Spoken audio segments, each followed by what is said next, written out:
салом бинандаи азизи барномаи ахбори озодӣ. Ман Зарангези Наврӯзшо бо ҷамъи ҳамкорон хабарҳои охиринро тақдими шумо мекунем. имрӯз 21 сентябр аст. нахуст нигоҳе ба чанд мавзӯи барнома. сокинони зарардидаи деҳаи Чорқишлоқи Исфара ба поксозии харобиҳои муноқиша шурӯъ кардаанд.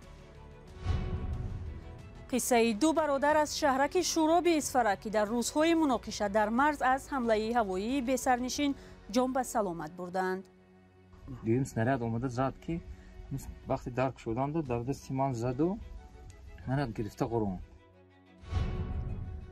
ва бо фармони Путин муҳоҷирон бар ивази хизмат дар артиш ба осонӣ соҳиби шаҳрвандӣ мешаванд. ҳомиёни ҳуқуқ мегӯянд муҳоҷирон бояд ба ин ваъда дода нашаванд.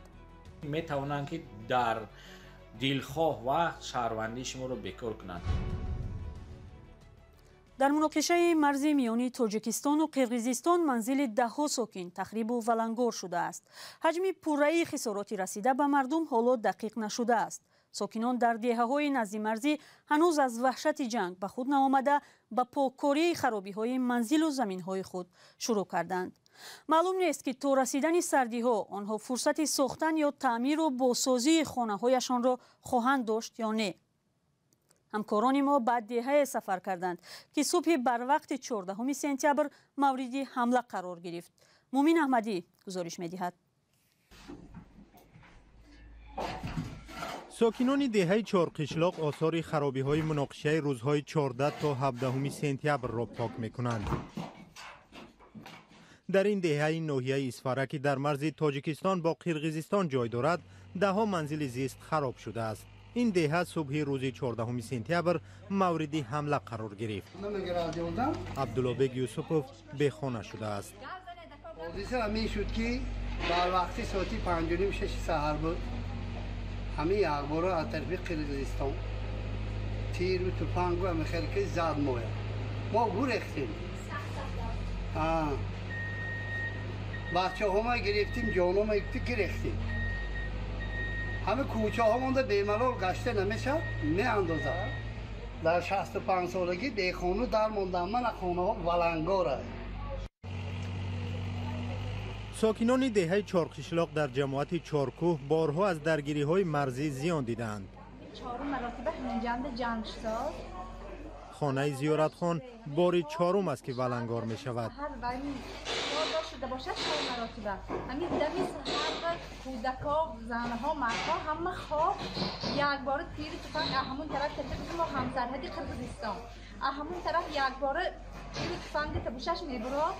طرفی بالانده زن و فرزند و بچه هایو همه یک بار پارک ترپه سال شده بر اساس اینده یک دخترچه 13 ساله صنف نهم زدم وفات کرد. آتش من احوال خانه ها زنک و های کجا گرفتن نمیدانیم. خانه احوالش بین. مقامات هنوز آماری تلفات را در این دهه نگفتند. بچه ها مرد، کودک ها مرده رفته است. من خونه درو احوالش من. تاجیکستان و قرقیزستان همدیگر را در آغاز حمله عیبدار میکنند. ساکنان نظری دیگر دارند. آدما زن و کودکش گیرون گرفتگی نبود. اگر ما سر میکردیم موجه با خبر نشدیم موجه همه زن و کودکان ما گرفته میگرفته. اوز بینید همین دههای خودمو فقط اساسا مردگی ها همون مردم آسایشته بودن. کودک دار همون صنف دهم خان بود به فکرم اون دختر مرد. اگر ما سر میکردیم ما گرفته میگرفتیم. در دهه چارقشلاق 5,500 آدم زندگی میکنند. حالا اکثر آنها به سرپناه ماندند. بررسی مناقشه اخیر در مرز با قرقیزستان را ادامه می‌دهیم. وزارت کارهای خارجی تاجیکستان با نشر بیانیه گفت که حضور 70 افسر و سرباز نیروی ویژه قرقیزستان را در نزدیکی ناحیه دیوشتیچ معلوم کرده است. در این بیانیه وزارت نیروهای قرقیزستان را به نقض حریم هوایی تاجیکستان متهم کرده گفته است پرواز پهپادهای قرقیزستان روزهای 19 و 20 سپتامبر در فضای پاسگاه‌های سرحدی و قسم‌های نظامی در ناحیه‌های دیوشتیچ، باباجان غفورов، جبار رسولов و رشت مشاهده شدند. از این پیشتر خبرنگار رادیوی آزادی در شهر اسفاره با نفرانی صحبت کرد که در روز مناقشه مسلحانه نقلیات آنها از بالا به احتمال زیاد طریق پهپاد یا درون مورد حمله قرار گرفتند. فرزان محمدی تفصیلات می‌دهد. ماشین بارکش تمغه پورتر که به برادران فروخ و عبدالواسط امکوفا دو ساکن شهرک شوراب تعلق دارد روز 16 سپتامبر هدف حمله قرار گرفته است. به نقل آنها این دادر و اکا آن روز با شنیدن صدای تیر و توپ به کمک عسکران رفته بودند و میخواستند زخمیان را به بیمارستان انتقال دهند. ولی بعد چند لحظه آنجا قرار داشتند شاهدی ترکشی سخت شدند. همون در وقت حادثه من دیدم که ماشین اکام ترکشی یافت. بعد دیدم دویدم شنیدم که اکام که زخمی شد گفتم. دویده رفتم که در همون حادثه اونجا رفتم که سالداتو همش هر طرف خوب بودن. راننده وزمین بودن همشون. یک نفرش مردگی بود. قطعا بود دو نفر دیگه گرجدانسکی بود. در اطراف ماشین من 6 نفر زخمی شده. دو تاش جوش بهلاک شد. دیگراش حالت وزنی بعد برده ما رساندیم. بچه‌ها همشون ماشین خودمون کردیم. گرجدانسکی ماشین کردیم برده رساندیم. ولی سبب برادران در آن حادثه آسیب روانی و جسمانی دیدند. اما حالت ماشین با راننده وقتی بار کردند دا با اسناد دیگه اومده زد. وقتی که ما ماشین رو راننده بار کرد سوزگی مونده من وقتی درک شدنم دا ترکشی یافت.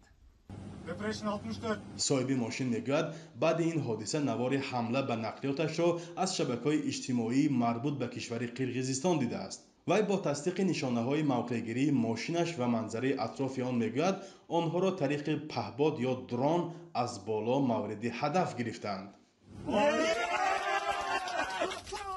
منطقه گرد اطراف ماشین من چه گم هم یاشکایی که سنردا خالص دیگه بود رازبروسن بود دیگه موستر بود تریتوران داشتم پیشم به تیرش بود یک تیر ماشین من زدم بعد چند دقیقهش به تیر زدم. صادق امامی معاون وزیر کارهای خارجی تاجیکستان هم شام 19 سپتامبر در یک ملاقات کوتاه با نمایندگان کورپوس دیپلماتی مقیم دوشنبه از ضربه پهپادها به دهه‌های مرزی گفت. و همزمان افزود که قرقیزستان به فرق از تاجیکستان نیروهای اضافی و اسلحه سنگین را در نزدیکی مرز استفاده برد.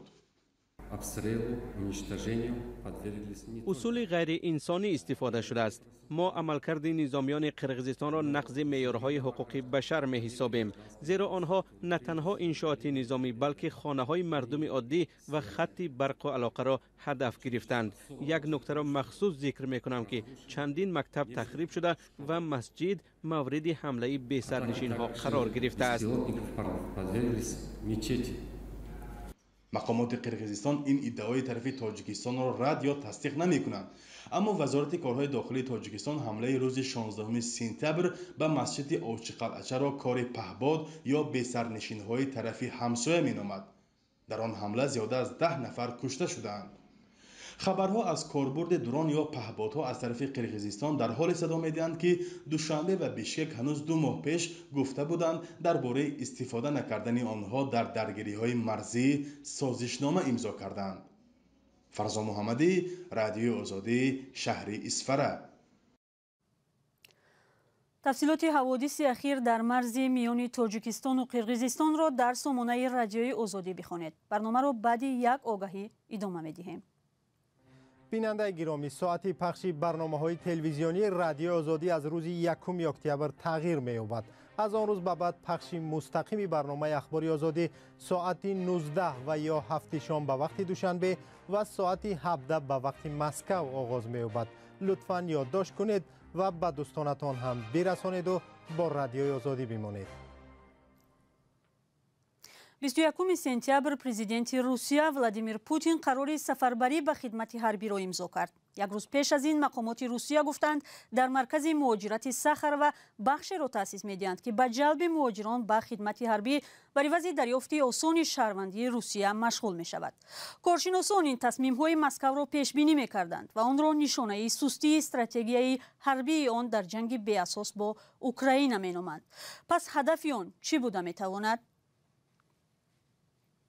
حالا همکارم خیرامان بقازاده در استودیو با ما است. خیرامان، در قرار قسما سفربرکنی نیروهای ذخیروی چی گفته می شود؟ زرانگیز پوتین که امروز گفت پیشنهاد وزارت دفاع روسیه را دستگیری کرد، میگوید که سفربری به ارتش تنها به شهروندان دخل دارد که در نیروهای ذخیروی شامل هستند و در گذشته در ارتش خدمت کردند و تجربه معین دارد. با گفته پوتین این نفران پیش از سفربر شدن به قسمهای حربی از تمرین‌های ایلاوگی نظامی میگذرند. وزیر دفاع روسیه سرگئی شویگو الکی گفت که 300,000 نفر را سفربر میکنند. گفته می شود قرار به افراد تا 45 ساله داخل خواهد داشت. اما ویکتور لیتوفکین، یک شورح نظامی و پالکونیک مستفید روسیه که ما با او پیش از برنامه صحبت کردیم، گفت قرار رهبری روسیه با متخصصان نظامی 18 تا 50 ساله داخل دارد که در نیروهای ذخیروی هستند. او گفت که کارمندان کارخانه و مؤسسه های بخش دفاعی دعوت نمی شوند. خب در حالی که این قرار به شهروندان روسیه داخل دارد، حالا طوری از خبرهای رسمی دیدیم جلب مهاجران هم به جنگ حداقل در مسکو شروع شده است. در این باره چی اطلاعی داریم خیرامان؟ بله، شهرداری مسکو سرگئی سابیانین دیروز گفت که در نزد مرکز مهاجرت ساخروو که اسمش رو ما چون مؤسسه به قیدگیری، پتندهی و بازداشتگاه مهاجران هم شنیدیم، اکنون یک ساختار دیگری تأسیس می شود. وظیفه این ساختار که در همکاری با وزارت دفاع عمل میکند جلب مهاجران به جنگ با وعده تقدیم شهروندی روسیه عبارت خواهد شد. منقدان میگویند که جلب مهاجران با هدف استفاده آنها در صف پیش به اصطلاح بره قربانی صورت میگیرد. میتوانند که در دلخواه و شهروندی شما رو بکار کنند. این رو ما صدها بار دیدیم و میدونیم حتی نفرانی که شهروندی تاجیکستان داشتن، شهروندی شوروی داشتن، شهروندی تاجیکستان روسیه گرفتن، حتی آنها را محروم کردن به وطن فرستادن. از این خاطر فریفته نشید. آنجا با یک توکلش به خدا یا یک بلاش میکنیم نمیگذرد.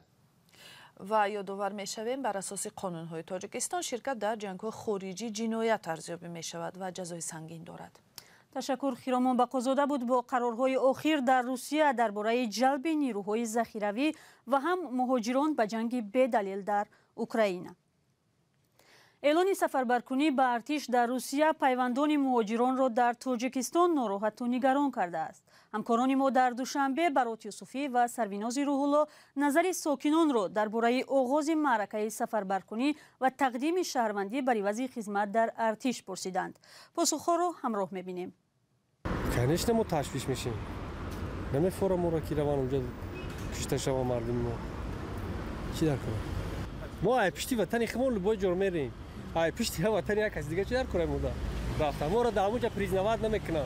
البته تشویش میشیم، ما نمیخواهیم که خیلی برای که همه بسیار همین بچه‌های تاجیک مثلا در تمام جا وای میشوند مردستی انوخی نه جنگ در بردن چند قومی اوکراین رفتن چند تا بچه‌ها مرده. ما مثال ریزو نیستیم، ما خیلی محقول نیست مدده راستیگه. نه برای بچه‌م تشویش دیست. من بچه‌م راستیگه به من نو رفته در تمام روسیه رفتگینه و کدگینه خیلی مجبور شد برای کار شده، برای پول شده خیس رفت بیچاره چیکار کنه. برای کی آدمی یک کار میکنی میگیرن محکم میکنن یا دیپورت میکنن یا نیروات میکنن. برای میل چی؟ بریم در شهر خمون بریم، برای شهر خمون بریم، برای شهر دیگر چی نمیریم، برای تاجیکستان خمون مورد شهری. وقت در تشویش میدرو را چونه کی میفوره که جنگ روه؟ هیچ کسا نمیفوره. اون آدمی که خیلی فکر نمیکنه میروه در همونجا هم خیلی کارای میکنه و بیعقله. آدم بیعقل اومده وطن خودش حمایه میکنه. نروم همینجا کار کنم.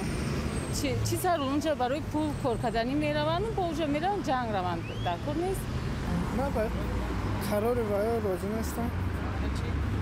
برای تاجیکستان ما ماندگی در سرحد خودمون جنگ رفته است. او آدمی که سرحد خودش محافظت کرد نتونه دیگه دولتش خود محافظت میکنه. برنامه رو اینجا به پایان میرسونیم. تا برنامه‌های دیگر خدا نگهدار شما.